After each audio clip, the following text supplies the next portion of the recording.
Before we begin, let me ask you, what would you do if you suspected the person you loved most of betrayal? Today's story follows a retired soldier who faces this question head-on. Stay with us until the end, because the truth behind his suspicions will leave you speechless. The house was quiet, save for the faint ticking of the clock on the wall. James sat in his favorite armchair, staring blankly at the television. The evening news was on, but the words blurred together, failing to hold his attention. His mind was elsewhere, caught in a web of doubt and unease. James was a man who had faced death, endured the horrors of war, and emerged stronger on the other side. But now, retired after 30 years of military service, he was grappling with a new battle, one he couldn't have prepared for. His wife, Lucy, of 40 years, had always been his anchor, through deployments, injuries, and the grief of losing their only child. Lucy had been his unwavering support. But lately, something had changed. It wasn't just Lucy's increased time away from home or her whispered phone calls. It was the way she looked at him, as though carrying a secret too heavy to share. It started with small things. James first noticed it one Friday evening when Lucy came home later than usual. She was still dressed in the pale blue dress she wore to church meetings, but her hair was neatly combed, her lipstick freshly applied. "You're late," James had said, not accusatorily, but with a hint of curiosity. Lucy had smiled, placing a bag of groceries on the counter. "Oh, the group stayed back to organize donations for the shelter," she replied, her voice light, almost too light. She kissed him on the cheek before disappearing into the kitchen. James wanted to believe her, and he had. But as the weeks passed, similar moments began piling up like stray puzzle pieces that didn't fit. There was the bouquet of flowers delivered to their house, roses, Lucy's favorite. When James asked about them, she had laughed nervously and said they were from an old church friend. And then there were the messages. James couldn't help but notice how Lucy's phone seemed to light up more frequently, often with messages she hurriedly dismissed or responded to with a subtle smile. Once, he had caught a glimpse of a name he didn't recognize. Henry. One evening, while they were having dinner, James decided to address the nagging feeling growing inside him. "Lucy," he began, his voice calm but probing. "You've been spending a lot of time at the church lately. Everything all right?" Lucy looked up from her plate, her fork pausing midair. "Of course," she said with a bright smile. "You know how busy the holiday season gets? There's always something to do." James nodded, though her answer didn't settle his unease. "And the flowers. I don't remember any of your church friends sending you roses before." For a split second, Lucy's expression faltered. Then she laughed softly, shaking her head. "James, you're overthinking. They were just a kind gesture." Her tone was warm, but James couldn't shake the feeling that she was dodging the truth. He let the subject drop, unwilling to press further, but the seed of doubt had been planted. Weeks later, Lucy left her laptop open on the kitchen table while she prepared for bed. James, clearing the table, saw an email notification pop up in the corner of the screen. It was from Henry. The subject line read, "Friday plans." James froze, his hands tightening around the edges of the laptop. His instincts, honed over decades in the military, kicked in. He knew it wasn't right to snoop, but his gut told him that something wasn't adding up. Before he could stop himself, he clicked on the email. It was short and seemingly innocuous. "Looking forward to seeing you again this Friday. Let me know if there's any change in plans." James stared at the screen, his mind racing. Who was Henry? Why was Lucy meeting him? And why hadn't she mentioned it? That night, James lay awake, staring at the ceiling as the rain pattered against the windows. Lucy slept soundly beside him, her breathing soft and even. For the first time in decades, James felt like he didn't know his wife. He thought back to their years together, the love letters she had sent him while he was stationed overseas, the way she had held him after he lost comrades in battle, the strength she had shown when they buried their daughter. Lucy had been his rock. Could she really betray him? James's mind wrestled with conflicting emotions. On one hand, he felt guilty for doubting her. On the other, he couldn't ignore the evidence building before him. His soldier's instincts screamed at him to take action, to uncover the truth.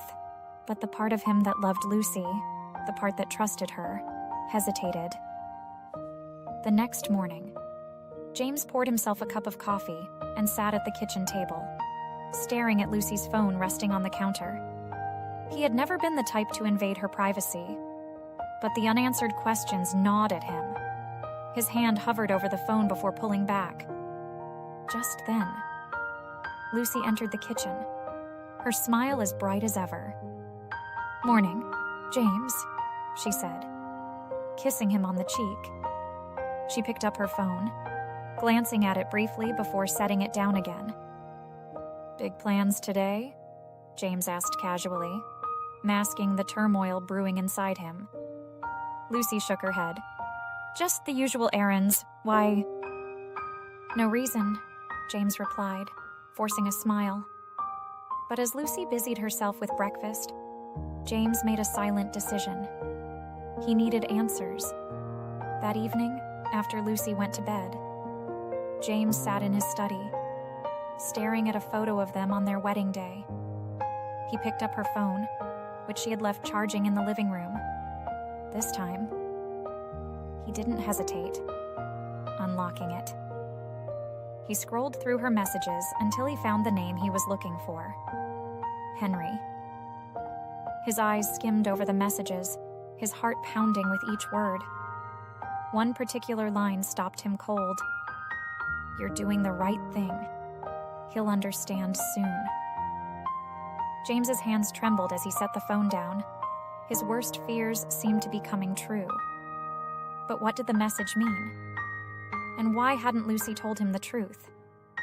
As James delves deeper into his suspicions, the cracks in his once solid marriage start to widen. But what will he discover when he finally confronts Lucy? Stay tuned. This story is only beginning. James sat alone in his study, Lucy's phone resting on the desk in front of him. The words in the message replayed in his mind. "You're doing the right thing. He'll understand soon." What did Henry mean? What would he understand? His military instincts told him to approach the situation methodically, to gather all the facts before acting. But this wasn't a battlefield. It was his marriage. He felt a mixture of anger, betrayal, and confusion. Emotions he wasn't accustomed to handling. James clenched his fists, staring at a photo of Lucy on his desk. It had been taken years ago on a sunny afternoon in their garden. Her laughter captured mid-moment. This was the woman he had built his life with, the woman who had been his anchor. Could she really be hiding something so devastating? The next evening, James decided he couldn't wait any longer. As they sat down to dinner, the air between them was thick with unspoken tension. Lucy, oblivious to his inner turmoil, chatted about her day, but James barely heard a word. His mind was focused on the confrontation he had been rehearsing in his head all day. Finally, he couldn't hold it in any longer. Setting down his fork, he looked Lucy squarely in the eyes. "Who's Henry?" he asked, his tone sharp but controlled. Lucy froze, her fork halfway to her mouth. The question hung in the air like a thundercloud. "What are you talking about?" she asked, her voice steady, but her eyes betrayed a flicker of unease. "You know what I'm talking about," James said firmly. "I saw the messages. Lucy, who is he? And why are you meeting him?" Lucy set her fork down carefully, her hands trembling slightly. "James," she began, her voice tinged with frustration. "It's not what you think." Then tell me what it is. James pressed, his voice rising.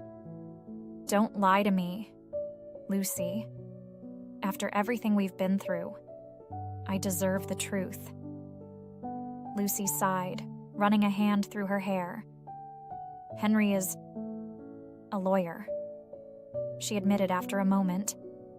I've been meeting with him to handle some things. James's brow furrowed. What kind of things? What could you possibly need a lawyer for that you can't tell me about? Lucy hesitated, biting her lip. I was going to tell you.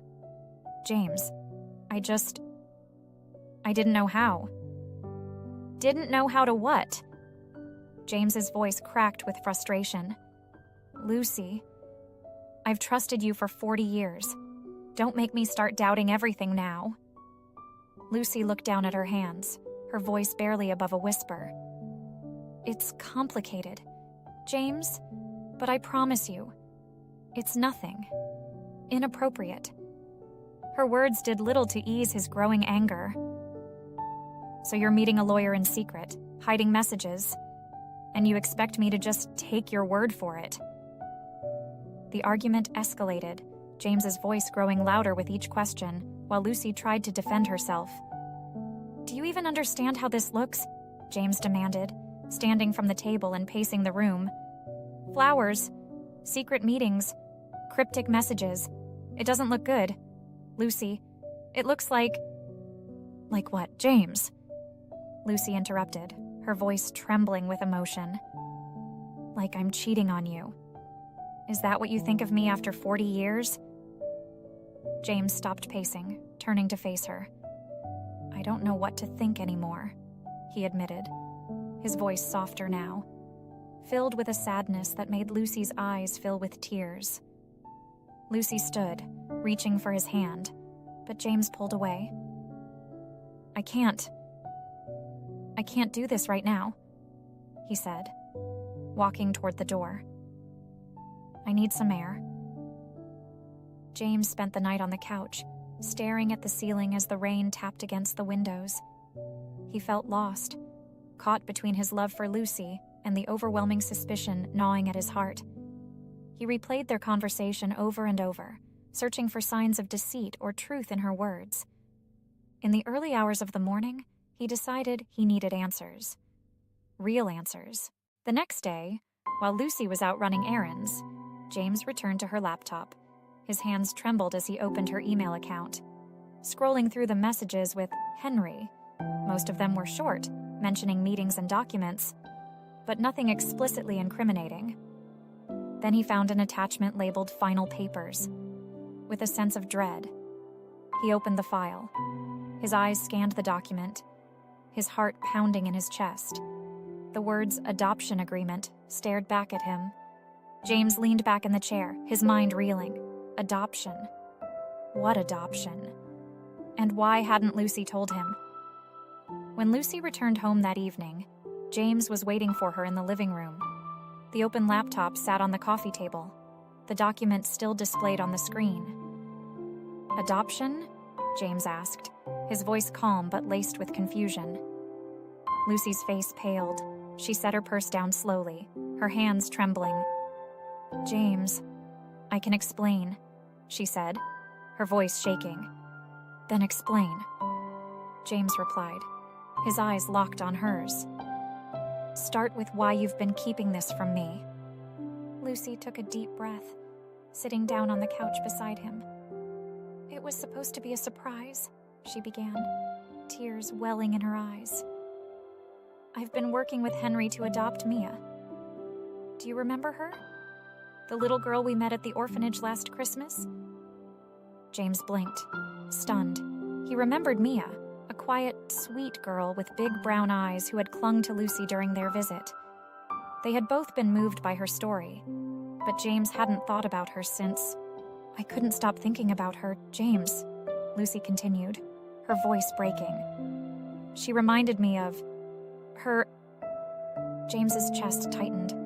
He knew who Lucy meant, their daughter, Emily, who had died decades ago. But why keep this from me? James asked, his voice a mixture of anger and pain.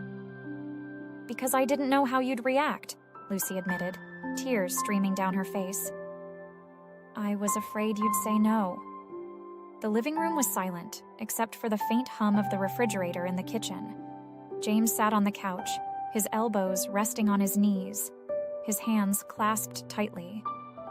Lucy sat beside him, her face streaked with tears, her hands trembling as she clutched a tissue. "Mia," James said softly, breaking the silence.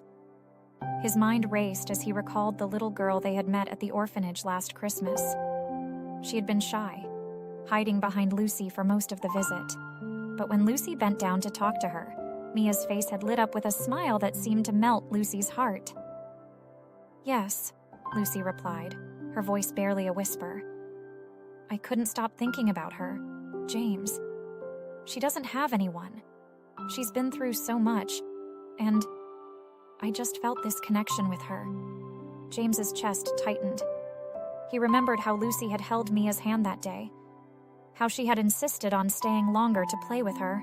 At the time, he thought it was just Lucy's kind heart showing, as always. But now, it seemed much deeper than that. "Why didn't you tell me?" James asked, his voice tinged with both hurt and confusion. "I wanted it to be a surprise," Lucy admitted. "I didn't know how you'd react. You've been through so much, James, and I didn't want to overwhelm you." James leaned back, rubbing his temples. The idea of adopting Mia was shocking, but what unsettled him even more was the secrecy. Lucy had always been open with him, and the thought that she had been working behind his back filled him with unease. "Lucy," James said, his voice steady but firm. "If this was just about Mia, why all the secrecy? Why the cryptic messages? The flowers? It doesn't add up." Lucy's face turned pale, and she hesitated before answering. "The flowers, they weren't from Henry," she said quietly. "They were from Mia's caretaker at the orphanage. She sent them as a thank you for the donations I've been making." James's eyes narrowed. "Donations? What donations?" Lucy swallowed hard. "I've been sending money to the orphanage for Mia's medical treatments. She's been sick. James, she needed help." James felt like the ground beneath him was shifting. He stared at Lucy, trying to process her words. "She's sick?" he asked, his voice breaking. Lucy nodded, fresh tears streaming down her face. "She's been battling a heart condition. The treatments are expensive, and the orphanage couldn't afford them. I didn't want to burden you with it, so I used some of my savings." James's breath caught in his throat. The image of Mia, small and frail, but with a spark of life in her eyes, flooded his mind. "You should have told me," he said, his voice cracking with emotion. "We're supposed to face things together. Lucy, that's what marriage is about." "I know," Lucy said, her voice filled with regret. "I thought I was protecting you. I didn't want to add to your stress. But I see now that I was wrong. I should have trusted you." James sat in silence, his emotions swirling, anger at Lucy's secrecy, guilt for doubting her, and a deep ache for the little girl he barely knew, but now felt an undeniable connection to. "You've been doing all this for Mia," James said finally, his voice barely audible. "While I've been sitting here doubting you, accusing you." Lucy reached out and took his hand. "James, you've been through so much. I never wanted to make you feel this way. But Mia, she deserves a family, and I know we can give her one." James looked into Lucy's tear-filled eyes and saw the woman he had fallen in love with decades ago. The woman who had stood by him through deployments, injuries, and loss. Slowly, he nodded. "Let's do this together," he said, his voice steady. No more secrets. The next day, James and Lucy sat together at the dining table, poring over the adoption paperwork. James read every line carefully, asking questions and making notes. For the first time, he felt a sense of clarity and purpose. "When do we meet Henry?" James asked, looking up from the documents. "Tomorrow," Lucy replied. "He's been handling everything. He'll explain the next steps." James nodded, a flicker of hope lighting in his chest. "I want to see Mia again," he said. "We need to tell her ourselves that she's going to be part of our family." Lucy smiled through her tears. "She'll be so happy, James. She's been waiting for this." The following afternoon, James and Lucy arrived at the orphanage. The building was modest but well kept, with colorful murals painted on the walls. As they walked inside, James felt a mixture of nerves and anticipation. The caretaker greeted them warmly and led them to a small playroom where Mia was sitting on the floor, coloring.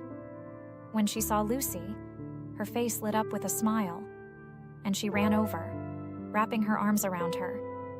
James watched the scene unfold, his heart swelling. Lucy knelt down, holding Mia close, and then looked up at James. "Mia," she said gently, "this is James. Do you remember him?" Mia nodded shyly, her big brown eyes studying him. "Hi," she said softly. James knelt beside her, his voice gentle. "Hi, Mia. It's good to see you again." Lucy took Mia's hand and said, "Mia, we have something very special to tell you. James and I. We want you to be part of our family. Would you like that?" Mia's eyes widened, and she looked between them, her expression filled with hope and disbelief. "Really?" she asked, her voice trembling. "Really," James said, his voice firm. "We want to be your mom and dad." Tears filled Mia's eyes as she nodded, throwing her arms around both of them. In that moment, James felt something he hadn't felt in years, a sense of healing and purpose. As they drove home from the orphanage, James held Lucy's hand tightly. For the first time in weeks, the tension between them had lifted, replaced by a shared sense of hope. But as they pulled into the driveway, James noticed an unfamiliar car parked in front of their house. "Who could that be?" Lucy asked, her brow furrowing. James's instincts kicked in. "Stay here," he said, stepping out of the car. James approached the car parked in front of their house. A man stepped out, a well-dressed figure in his late 40s, holding a leather briefcase. James's military instincts kicked in, his posture straightening as he squared his shoulders. "Can I help you?" James asked, his voice firm but measured. The man extended a hand. "Mr. Carter, my name is Henry Collins. I believe your wife mentioned me."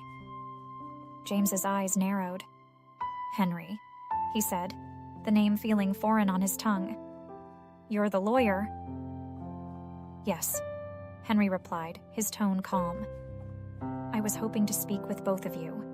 Is Mrs. Carter home?"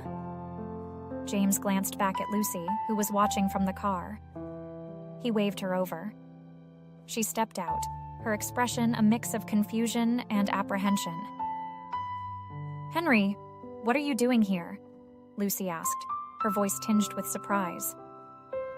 Henry hesitated, his gaze shifting between James and Lucy. "There's something we need to discuss," he said gravely. "It's about Mia." The three of them moved inside, settling in the living room. James sat opposite Henry, his arms crossed. Lucy perched on the edge of the couch, her hands clenched tightly in her lap. "What's going on?" James demanded, breaking the silence. "What's so urgent you had to show up unannounced?" Henry opened his briefcase, pulling out a folder. "First, let me assure you that the adoption is proceeding as planned. But something came to our attention recently that I felt you should know." James's jaw tightened. "Just say it." Henry slid a document across the coffee table. "Mia's biological mother has recently resurfaced." Lucy gasped, her hand flying to her mouth. James leaned forward, his eyes scanning the paper. "What does this mean?" he asked, his voice laced with tension. Henry adjusted his glasses. "Mia's mother has expressed interest in reclaiming custody. Legally, she has the right to contest the adoption. It's a complicated situation, and I wanted to prepare you both for the possibility." "No," Lucy said firmly, shaking her head. "She abandoned Mia years ago. She can't just show up now and take her away." Henry nodded sympathetically. "I understand how you feel, Mrs. Carter, but the court will consider her circumstances. If she can prove she's capable of providing a stable home, they may grant her custody." Lucy's eyes filled with tears. "She's our daughter," she said, her voice breaking. "We've been planning this for months. Mia needs us." James placed a hand on Lucy's shoulder, his expression grim. "What are our chances?" he asked Henry. Henry hesitated. "It depends on how the judge views her case. But I'll do everything in my power to advocate for Mia's best interests." The news sent shockwaves through the house. Lucy retreated to their bedroom, overwhelmed by emotion. James followed her, finding her sitting on the edge of the bed, staring blankly at the floor. "She can't take Mia away from us, James," Lucy said, her voice trembling. "We've come so far." James sat beside her, wrapping an arm around her shoulders. "We're not giving up without a fight," he said firmly. "Mia belongs with us." Lucy looked at him, her eyes searching his face. "Do you really believe that?" "I do," James said, "and I'll do whatever it takes to make sure she stays with us." A week later, Henry arranged a meeting with Mia's biological mother, a woman named Rachel. The meeting took place at a neutral location, a quiet conference room at Henry's office. James and Lucy arrived first, their nerves evident in their tense postures.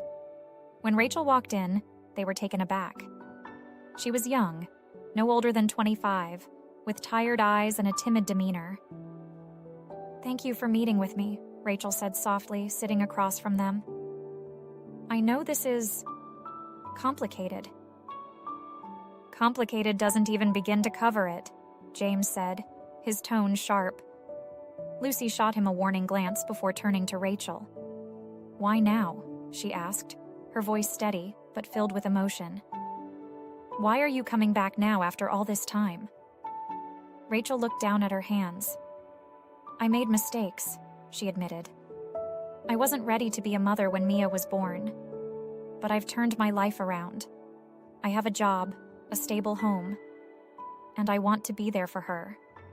James clenched his fists. "Do you even know what she's been through? The pain, the uncertainty? Lucy and I have been there for her. We've given her stability, love." Rachel's eyes filled with tears.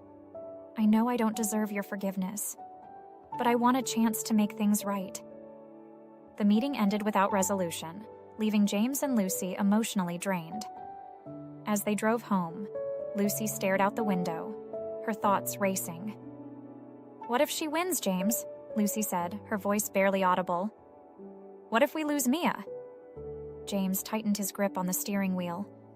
"We won't," he said firmly. "We can't." Back at home, James and Lucy sat at the dining table, strategizing with Henry over the phone. They discussed character references, the emotional bond they had built with Mia, and how to present their case in court. "We need to show the judge that Mia's best chance at a happy, stable life is with you," Henry said. "It's not going to be easy, but it's not impossible." James nodded, determination etched into his face. "We'll fight for her." Later that night, James sat in his study, looking through photos of Mia and Lucy together. His heart ached at the thought of losing her. Suddenly, his phone buzzed with a message from Henry. "There's something else you need to know. Call me as soon as you can." James stared at the message, his pulse quickening. What could Henry possibly reveal now? James stared at the message from Henry, his mind racing. "There's something else you need to know. Call me as soon as you can." He immediately dialed Henry's number, his heart pounding. Henry picked up after the first ring. "James," he said, his tone cautious. "I didn't want to bring this up earlier because I wasn't sure. But now I have confirmation." "Confirmation of what?" James demanded. "Mia's biological mother, Rachel, she's not acting alone," Henry revealed. "There's someone else supporting her case. Mia's biological father." James felt the air leave his lungs. "Her father?" he repeated, his voice tinged with disbelief. "I thought he was out of the picture." "He was," Henry explained, "but he recently reappeared. He's claiming he wants to reunite with Mia, and he's offering Rachel financial and legal support to strengthen their case." James found Lucy in the bedroom, folding laundry with a vacant look on her face. He sat beside her, taking her hands in his. "Lucy," he began carefully, "there's more to this than we thought. Rachel's not the only one fighting for Mia. Her biological father is involved now, too." Lucy froze, her eyes widening. "Her father? James, it's too much." James squeezed her hands. "We'll get through this," he said firmly, "but we need to be ready for anything." Lucy nodded, though tears welled in her eyes. "We can't lose her, James. She's already our daughter in every way that matters." The days leading up to the court hearing were a blur of preparations. James and Lucy worked closely with Henry, gathering testimonials from friends, neighbors, and church members who had witnessed their bond with Mia. James reached out to a fellow veteran who had become close to the family. "You've seen how much Mia means to us," James said. "Will you testify on our behalf?" "Of course," his friend replied. "Mia is lucky to have you and Lucy. I'll do whatever it takes to help." The courthouse was cold and imposing, its marble walls echoing with the footsteps of those inside. James and Lucy sat side by side, their hands tightly clasped. Across the room, Rachel sat with her lawyer, and a man James assumed was Mia's biological father, a tall, stern-looking figure with piercing eyes. The judge entered, and the room fell silent. The hearing began with both sides presenting their cases. Rachel spoke first, her voice trembling as she described her regret for leaving Mia and her desire to make amends. When it was James's turn, he stood, his posture straight and his voice steady. "Your Honor," he began, "Mia is more than a child in our care. She's part of our family. My wife and I have given her the stability, love, and support that she deserves. We're not perfect, but we are committed to giving Mia the best life possible." Lucy followed, her voice breaking with emotion. "Mia has already been through so much. She deserves a home where she feels safe and loved. We've built that home for her." Just as the judge was about to recess for deliberation, Mia's biological father stood to address the court. His voice was calm but firm. "Your Honor," he said, "I believe I should have a chance to be part of my daughter's life. I was never given that opportunity before." James clenched his fists, anger bubbling beneath the surface. But before the judge could respond, Henry interjected. "With all due respect, Your Honor," Henry said, "Mia's biological father has had no contact with her for years. His sudden reappearance raises questions about his intentions." The judge nodded. "We'll take this into consideration." The courtroom reconvened 2 days later. James and Lucy sat anxiously, their hearts pounding as the judge prepared to deliver the verdict. After reviewing the evidence and testimony, the judge began, "I have considered what is in Mia's best interest.